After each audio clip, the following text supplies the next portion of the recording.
हरे Krishna everyone. हम भगवत गीता के 11वें अध्याय को समराइज कर रहे हैं। लास्ट सेशन में हम लोगों ने 11th चैप्टर, जिसमें भगवान ने अपना विराट रूप प्रकट किया है, उसके पहले 33 श्लोकों को पढ़ा और समझा। हमने क्या जाना कि अर्जुन भगवान से प्रार्थना करते हैं कि भगवान, आपकी बातों को सुनकर, जो अपनी अपनी विभूतियों का वर्णन किया है उसको सुनकर मेरा मोह दूर हो गया है। लेकिन अब मेरे मन में एक इच्छा है कि मैं आपके उस रूप को देखना चाहता हूं जिसके द्वारा पूरे जगत में बसते हो, सर्वव्यापक हो। तो भगवान ने अर्जुन को बोला कि ठीक है अर्जुन, अब तुम मेरे उस रूप को देखो। तो भगवान ने अर्जुन को दिव्य दृष्टि दी उस रूप को देखने के लिए। अर्जुन ने देखा कि जो विराट रूप है उसके असंख्य आंख, मुख, पेट, बाहु, जांघें असंख्य हैं। असंख्य उसके रूप हैं। हर रूप ने अलग अलग प्रकार के, अलग अलग रंगों के वस्त्र पहने हुए हैं, अलग अलग आभूषण पहने हुए हैं, अलग अलग हथियार पकड़े हुए हैं, अलग अलग तरह की फूल मालाएं पहनी हुई हैं, और अलग अलग प्रकार के उन्होंने सुगंधित पदार्थ लगाए हुए हैं। फिर अर्जुन ने देखा उसी रूप में, भगवान के विराट रूप में, सभी देवताओं को, ऋषियों को, सर्पों को, जड़ चीजों को, चेतन चीजों को, ब्रह्मा विष्णु महेश सबके उसको दर्शन हुए। फिर उसने देखा कि भगवान का रूप, उसमें से असीम तेज निकल रहा है। फिर भगवान का उग्र रूप देखा, जिसमें भगवान के बड़े बड़े दांत हैं, विकराल जाड़े हैं, और उसके द्वारा वो जितने भी योद्धा रणभूमि में हैं उनको खाए जा रहे हैं, चबाए जा रहे हैं। तो अर्जुन इस रूप को देख के भयभीत हो गए। वो ये भूल गए कि ये तो कृष्णा है, मेरे मित्र हैं। कहते कि आप कौन हो, यहाँ क्या करने आए हो, प्रयोजन क्या है। तो भगवान ने बताया कि मैं काल हूँ, मैं यहाँ पे दोनों पक्षों की सेनाओं को मारने के लिए आया हूँ। फिर भगवान ने अर्जुन को बोला कि ये जो तुम देख रहे हो ना योद्धा, द्रोणाचार्य, भीष्म पितामह, जयद्रथ, कर्ण और बाकी सारी सेना, इनको तो मैंने पहले ही मार दिया। तुमने क्या करना है, तुमने सिर्फ क्रेडिट लेना है इसका। अगर तुमने अर्जुन इनको नहीं मारा तो इस समय किसी अन्य कारण की वजह से ये मारे जाएंगे, क्योंकि काल आ चुका है इनका, इनकी मृत्यु का समय हो गया है। और तुम इन्हें बचा नहीं पाओगे, तुम नहीं मारोगे, कोई और मार देगा। इसलिए तुम युद्ध करो। यहां तक हम लोगों ने किया था, 33 श्लोक तक किया था। तो भगवान कहते तुम मेरी इच्छा पूर्ति के निमित्त बन जाओ, और ये मत सोचो कि इनको मारने से मुझे पाप लगेगा। तुम सिर्फ युद्ध करो, और ये भी गारंटी है कि तुम युद्ध में जीतोगे, और मेरी कृपा से तुम सारे शत्रुओं का विनाश कर पाओगे। तो ये भगवान ने अर्जुन को 34वें श्लोक में बताया। फिर संजय भी धृतराष्ट्र को कहते हैं कि भगवान के मुख से इन वचनों को जब अर्जुन ने सुना, तो कांपते हुए उसने भगवान को नमस्कार किया, और फिर भगवान से कहा। संजय ये सब कुछ धृतराष्ट्र को इसलिए बता रहे हैं क्योंकि संजय ये बताना चाहते हैं कि देखो, भगवान ने ये कहा है कि जो मेन मेन योद्धा हैं सेना के, कौन कौन से हैं, जो 34 नंबर श्लोका में हमने पढ़ा। द्रोणाचार्य, भीष्म पितामह, जयद्रथ, कर्ण, ये सब भगवान ने घोषणा कर दी है कि ये मारे जाएंगे। तो अगर ये सारे योद्धा मारे गए तो दुर्योधन तो अपने आप ही मारा जाएगा, कि दुर्योधन की मृत्यु होने वाली है। तो आप इस बात को समझो और युद्ध को रोको। लेकिन धृतराष्ट्र के ऊपर कोई असर नहीं हुआ, क्योंकि सबके सिर पे काल मंडरा रहा है, तो मृत्यु अब सबकी होके रहेगी। तो संजय ने धृतराष्ट्र से बोला कि इन वचनों को सुनकर अर्जुन डर गया, कांपने लग गया, और फिर भगवान कृष्ण से कहा। क्या कहा? अर्जुन ने कहा, हे ऋषिकेश, ऋषिकेश मतलब इंद्रियों के स्वामी, कि जो आपका नाम है, रूप है, गुण है, महिमा, ये सुनकर सब लोग हर्षित हो जाते हैं। और सिद्ध पुरुष आपको नमस्कार करते हैं। लेकिन जो पापी लोग हैं वो आपकी महिमा को सुनकर भाग जाते हैं। जो असुर होते हैं, राक्षस होते हैं, क्यों भाग जाते हैं? अपने पाप के डर के कारण। और आपकी महिमा को सुनकर सपोज कोई राक्षस, कोई असुर ना भागे, खड़ के सुनता रहे आपकी महिमा, फिर उसका उद्धार हो जाता है। तो सब लोग आपको नमस्कार करते हैं। फिर से स्तुति करनी शुरू कर दी अर्जुन ने। तो अर्जुन ने कहा कि भगवान, आप ब्रह्मा से भी बढ़कर हैं। ये सारी सृष्टि जो नजर आ रही है, वास्तव में इसके रचयिता आप ही हैं। तो आपने ही ब्रह्मा जी को ज्ञान दिया जिसकी वजह से वो सृष्टि की रचना कर पाए। तो कहते कि आपको सब लोग नमस्कार कर रहे हैं, तो क्यों ना करें? आप सबसे महान हैं। अब सब कारणों के कारण हैं। सब चीजें आपसे आती हैं। सारे अवतारों के जो उद्गम है वो आप हैं। सब कारणों के कारण आप हैं। तो अर्जुन बारंबार नमस्कार कर रहा है। और 38वें श्लोक में अर्जुन ने बताया कि भगवान, आप आदि देव, सनातन पुरुष हो और सारे जगत के आधार हो। आपको सब कुछ पता है, वर्तमान काल, भूतकाल, भविष्य काल, आपको सब पता है, आप सब कुछ जानते हो। और कहते हैं कि आप भौतिक प्रकृति के गुणों से परे हो। और कहते कि जितना भी ये दृश्य जगत है, ये सब आप में ही व्यापक है, ये बताया। फिर अर्जुन ने स्तुति आगे करी। कहते हैं आप वायु हैं, मतलब जिसके कारण जिन चीजों के बिना जीवन संभव नहीं है वो सब भगवान के कारण ही है। वायु के बिना हम सांस नहीं ले सकते, अग्नि के बिना भोजन नहीं पकेगा, जल के बिना मर जाएंगे, चंद्रमा नहीं होगा, वनस्पतियों का पोषण नहीं होगा, वनस्पतियां, फल, इन सब में रस रस और पोषक तत्व खत्म हो जाएंगे। तो ये कहते हैं सब कुछ आप ही हैं। आप ही कंट्रोलर हैं। आप ही ब्रह्मा है और आप ही ब्रह्मा को प्रकट करने वाले विष्णु भी आप ही हैं। आपको बारंबार नमस्कार है, नमस्कार कर रहे हैं अर्जुन भगवान को, क्योंकि और तो कुछ कर नहीं ना सकते। विराट रूप को देखा और क्या भेंट करेंगे? सब कुछ तो भगवान के अंदर है, तो बार बार सिर्फ नमस्कार कर रहे हैं। सब तरफ से नमस्कार कर रहे हैं। कहते कि आपको आगे पीछे ऊपर नीचे सारी दिशाओं से आपको नमस्कार है। आप तेजस्वी हैं, बलवान हैं, पराक्रमी हैं, आप सर्वव्यापक हैं, आप सब कुछ हैं। ये सब अर्जुन ना स्तुति कर रहे हैं भगवान की। और क्या कहते? कहते कि भगवान, आइडली तो अपने से बड़ों का नाम नहीं लेना चाहिए। तो कहते लेकिन मैंने तो आपको बहुत बार कृष्ण, यादव, सखा, इन सब नामों से संबोधित किया है। मुझे तो आपकी महिमा का पता ही नहीं था। अगर मुझे पता होता फिर थोड़ा ना इन नामों से मैं आपको बुलाता। तो कहते हैं कि या तो मैंने ये सब कुछ किया मूर्खतावश किया क्योंकि मुझे आपकी महिमा का पता ही नहीं था, या फिर मैं प्रेम पूर्वक ये कर गया। तो कहते हैं इन सब चीजों के लिए मुझे क्षमा कर दे। भगवान कृष्ण और अर्जुन एक साथ घूमते थे, खाते पीते थे, लेटते थे, बातें करते थे। तो कहते हैं खाते पीते सोते हुए मैंने बहुत बार अकेले में या सब लोगों के सामने आपका अपमान किया है। तो अपमान इन द सेंस, ऐसा अपमान नहीं किया, नादर, मतलब कैसे कहेंगे, इसे हंसी मजाक कर दिया। जैसे भगवान ने कुछ बताया तो अर्जुन कहेंगे, हाँ हाँ तुम तो हमेशा सच्ची बोलते हो, तुम्हारे इतना सच्चा तो कोई नहीं है। तो जैसे हम मित्रों को टोंट मारते हैं एक ढंग की ना, ऐसे ताना मारते हैं कुछ।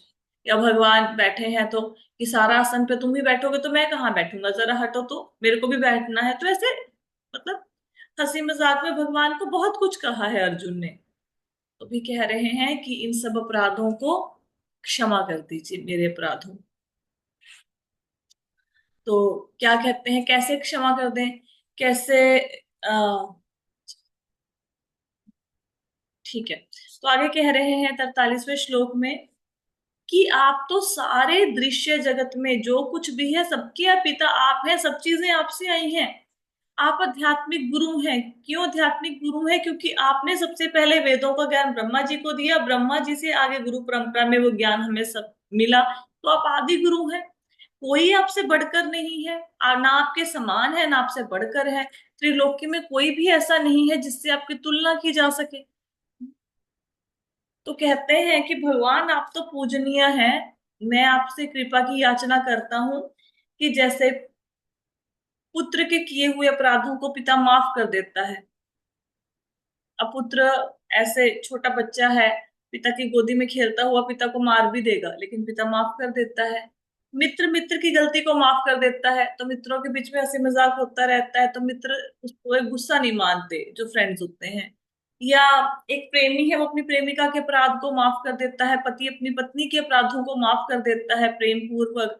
तो कहते हैं, इसी प्रकार आप मेरी गलतियों को माफ कर दें, मेरी गलतियों को आप सहन कर लें कृपा करके। डर गया है अर्जुन, भगवान का ऐसा रूप देखा कि मैंने तो बहुत कुछ बोल दिया, मुझे तो पता ही नहीं था।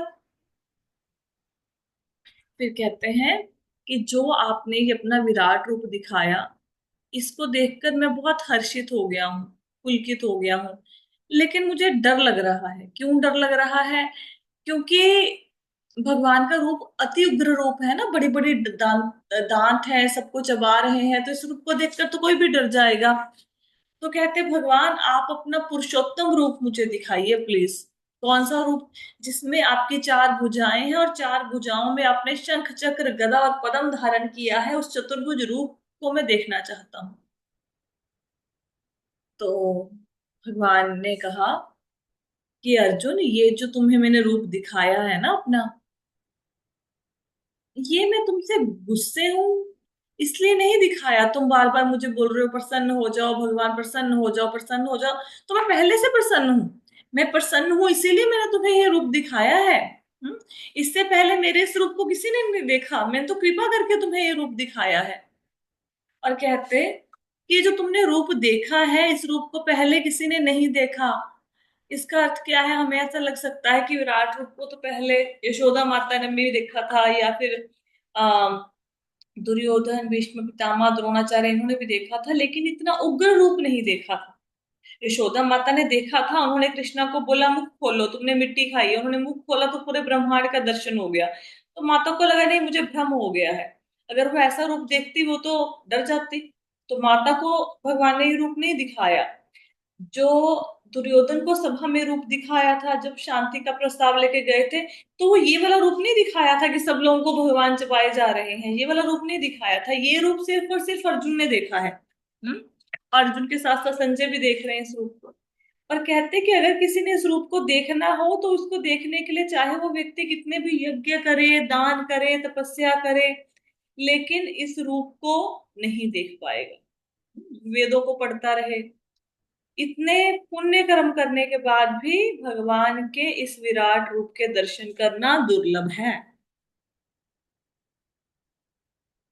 फिर भगवान कहते हैं कि अर्जुन, तुम मेरे इस रूप को देखकर विचलित हो गए हो, क्योंकि तुम डर रहे हो, इसलिए मैं अब इसको दिखाना बंद करता हूं। अब तुम टेंशन मत लो। अब जिस रूप को देखने की तुम्हारी इच्छा है, अब तुम उस रूप को देखो। अब तुमने देखा ना कि चतुर्भुज रूप को देखना है, तुमने बोला, तो कहते कि अभी तुम चतुर्भुज रूप को देखो मेरे। तो संजय कहते हैं धृतराष्ट्र से कि अर्जुन से इस प्रकार कहने के बाद भगवान ने अपना चतुर्भुज रूप प्रकट किया और अंत में दो भुजाओं वाला रूप प्रदर्शित करके भयभीत अर्जुन को धैर्य बंधाया। क्योंकि अब अर्जुन डर गया है, तो भगवान ने विराट रूप हटा लिया अर्जुन के सामने से। अब भगवान कैसे नजर आए अर्जुन को? चतुर्भुज रूप में। भगवान की चार भुजाएं हैं जिसमें शंख चक्र गदा और पद्म धारण किया हुआ है, भगवान ने इस रूप में नजर आए। उसके बाद जो मूल रूप है भगवान का, कृष्ण का, जो दो भुजाओं वाला है, उस रूप में भगवान अर्जुन को नजर आए, वैसे दर्शन दिए। तो भगवान कहते हैं, अर्जुन अर्जुन ने बोला भगवान को कि भगवान आपके इस रूप को देखकर ना अब मेरा भय खत्म हो गया है। अब मेरे को थोड़ी शांति मिल गई है, अब मैं स्थिर हूँ। हाँ, क्योंकि ये रूप भगवान का बहुत ही सौम्य है, बहुत ही सुंदर रूप है। ये विराट रूप जितना वो उग्र रूप नहीं है ये। फिर भगवान कहते कि अर्जुन, जिस रूप में तुम मुझे देख रहे हो, इस रूप का दर्शन भी बहुत दुर्लभ है। पहले तो क्या बताया कि विराट रूप का दर्शन दुर्लभ है, और भगवान अब बता रहे हैं कि जिस रूप में अब तुम मुझे देख रहे हो ना, दो भुजाओं वाले कृष्ण का रूप जो तुम देख रहे हो, इसको देखना भी बहुत मुश्किल है। इवन देवता भी तरसते हैं कि हमें भगवान के इस रूप के दर्शन हो जाए, उनको भी दर्शन नहीं होते। तो ये कहते, जिस रूप में तुम अब मुझे देख रहे हो ये दर्शन दुर्लभ है, क्योंकि मैं तुमसे प्रेम करता हूं, तुम मेरे सखा हो, मेरे भक्त हो, मुझ में श्रद्धा रखते हो, तो इसलिए मैंने कृपा करके तुम्हें ये रूप दिखाया है। फिर भगवान ने सेम बात कही कि जिस रूप को तुम अब देख रहे हो, पहले विराट रूप के बारे में कहा था, अब जो दो भुजाओं वाला भगवान का रूप है कृष्ण का, तो वो कहते हैं कि इस रूप को ना दान से, ना तपस्या से, ना पूजा से, ना वेद पढ़ने से इस रूप को देखा जा सकता है, इन साधनों के द्वारा नहीं देखा जा सकता। फिर हम सोचेंगे इसका मतलब हम तो भगवान को देख ही नहीं सकते, है ना। तो भगवान इसका समाधान देते हैं नेक्स्ट श्लोक में। तो कहते हैं कि भक्ति के द्वारा मुझे समझा जा सकता है, जिस रूप में मैं तुम्हारे सामने खड़ा हूं, अगर तुमने उस रूप को देखना है, किसी ने कोई बोले कि मुझे ऐसे रूप को देखना है भगवान के, कृष्ण के रूप को, तो कैसे देख सकता है? भक्ति के द्वारा, भक्ति के द्वारा साक्षात दर्शन कर सकता है। हम्म? और भक्ति ही ऐसी एक विधि है जिससे भगवान को आकर्षित किया जा सकता है।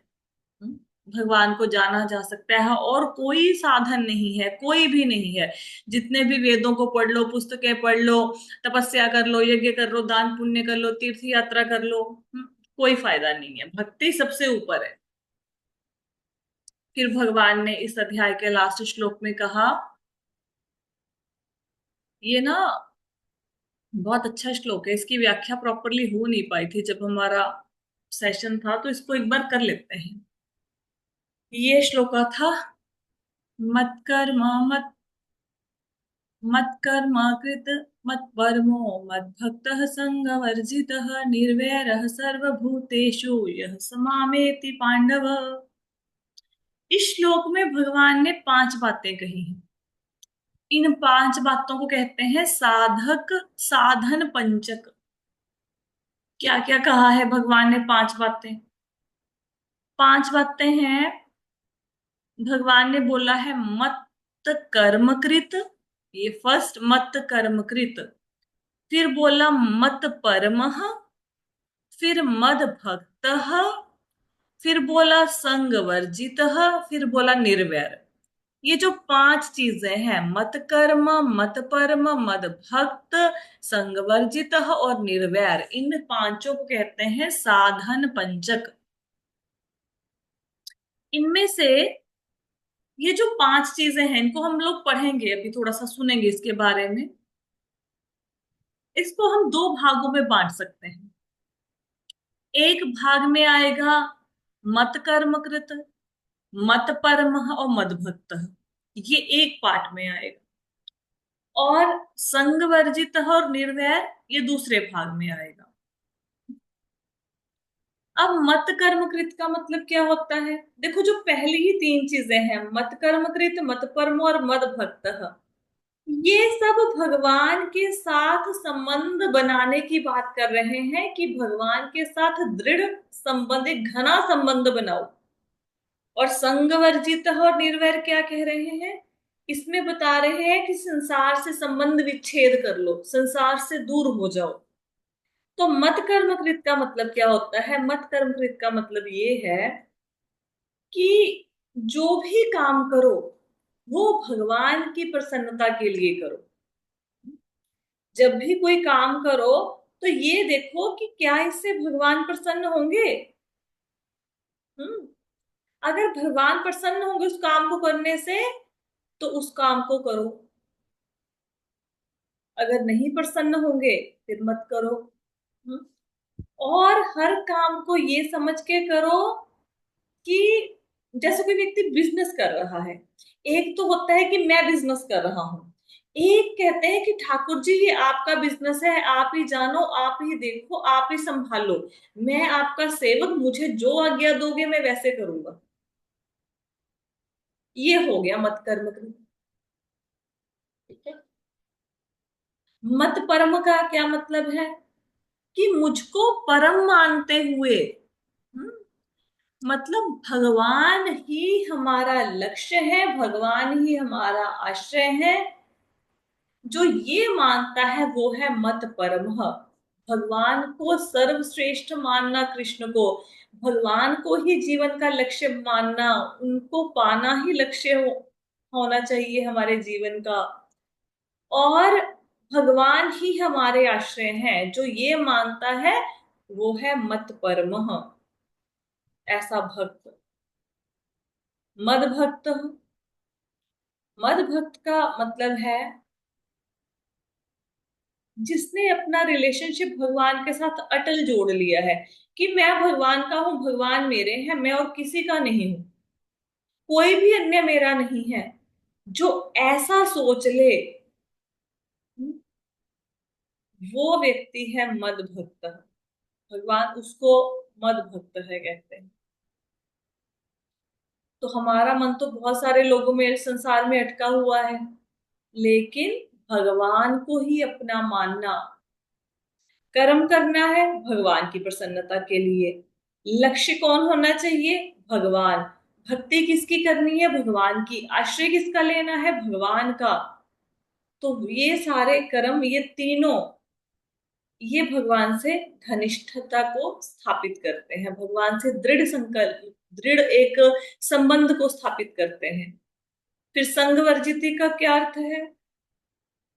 संग वर्जित का क्या अर्थ ये है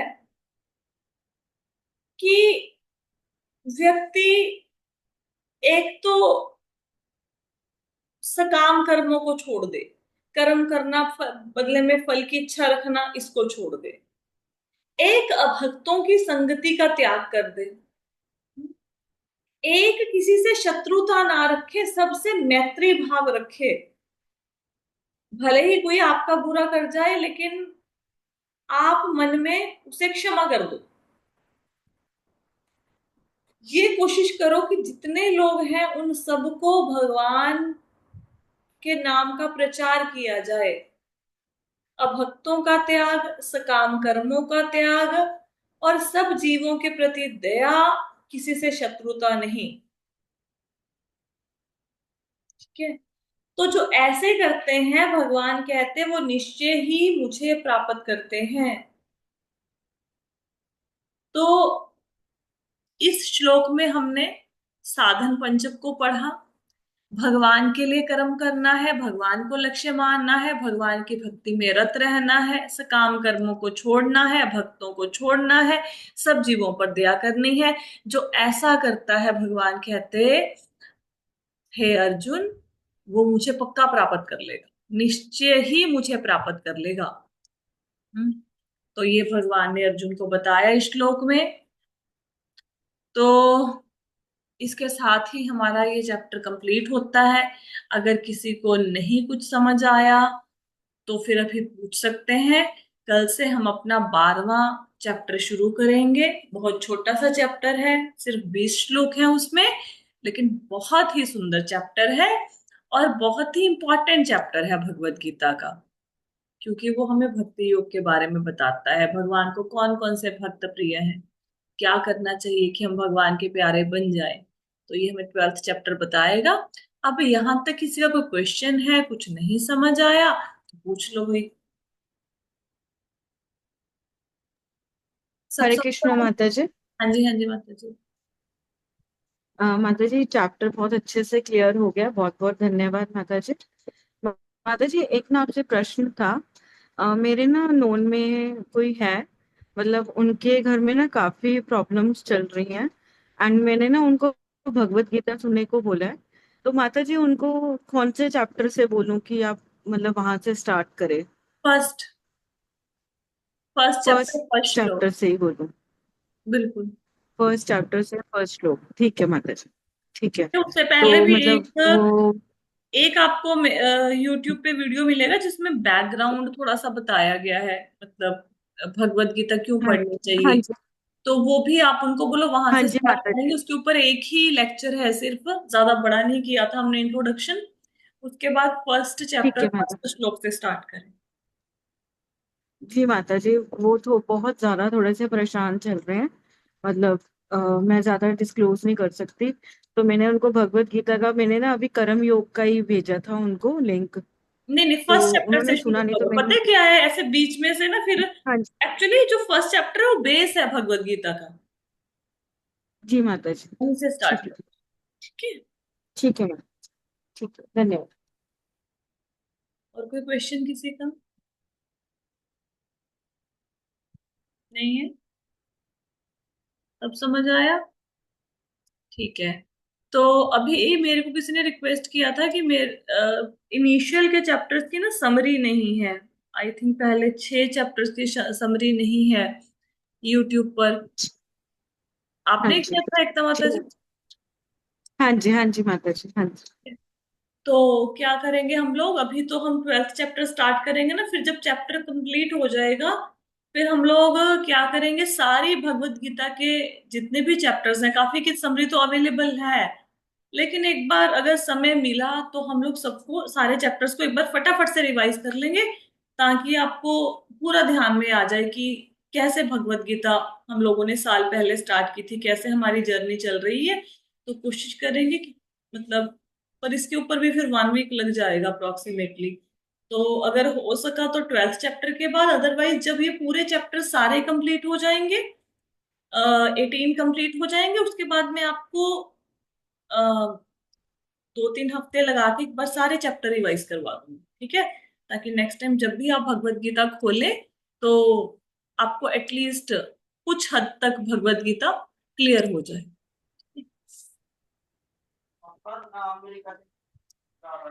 हरे कृष्णा माता जी। हरे कृष्ण माता जी। हाँ माता जी, जो आपने एक बार चैप्टर करवाया था जी कर्म कांड का, उसका माता जी वो मुझे कौन सा चैप्टर था जी? कर्म कांड से रिलेटेड? हाँ जी, एक वो ना, एक सेशन था जिसमें आपने कहा था कि दिए नहीं जलाने और कोई ऐसे कर्म कांड उपाय ही नहीं करने जी, वो वाला मैंने ना यूट्यूब पे ढूंढा पर मुझे मिला नहीं मैं माता जी।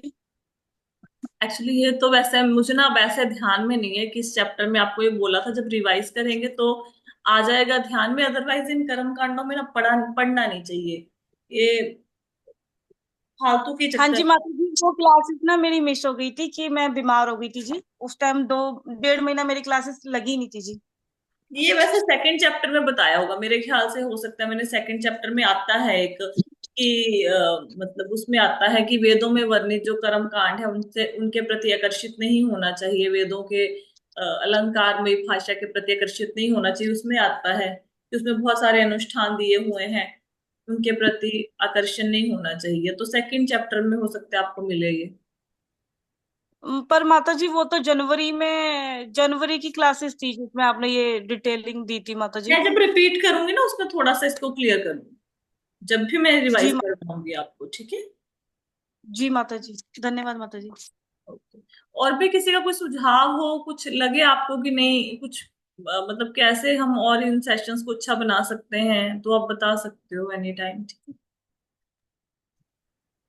माता जी मैं तो यही कह रही थी कि जब ये 12th चैप्टर कंप्लीट होगा तो पहले ये 12 चैप्टर्स रिवाइज हो जाएं, क्योंकि ना मैंने उनको, वो मेरी फ्रेंड ना फॉरेन में है हमारा माता जी, तो मैं चाहती हूँ कि वो ये आपकी क्लासेस ना रेगुलर सुने।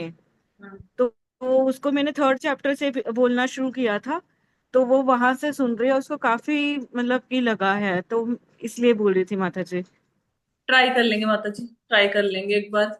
मतलब कोशिश ये है कि जी। भगवत गीता अभी कंप्लीट करनी है, क्योंकि मैं से स्टार्ट किया हुआ है, बहुत देर होगी मुझे ना, इसके बाद भागवतम शुरू करनी है। तो कोशिश करेंगे जरूर इसको करने की, क्योंकि भागवतम बहुत बड़ा ग्रंथ है, उसको बहुत समय लगने वाला है, उसके लिए बहुत डिटेल स्टडी की भी जरूरत है। तो मन है कि रामायण महाभारत भी करे, पर पता नहीं कैसे होगा सब कुछ। तो कोशिश करेंगे जरूर, अगर समय हुआ तो जरूर बहुत बहुत करेंगे। धन्यवाद। बहुत बहुत धन्यवाद। ठीक है। और किसी का कोई क्वेश्चन है? नहीं है? ठीक है। तो राइट, फिर इस सेशन को यहीं पे विराम देते हैं। Thank you so much everyone for joining the session. Hare Krishna.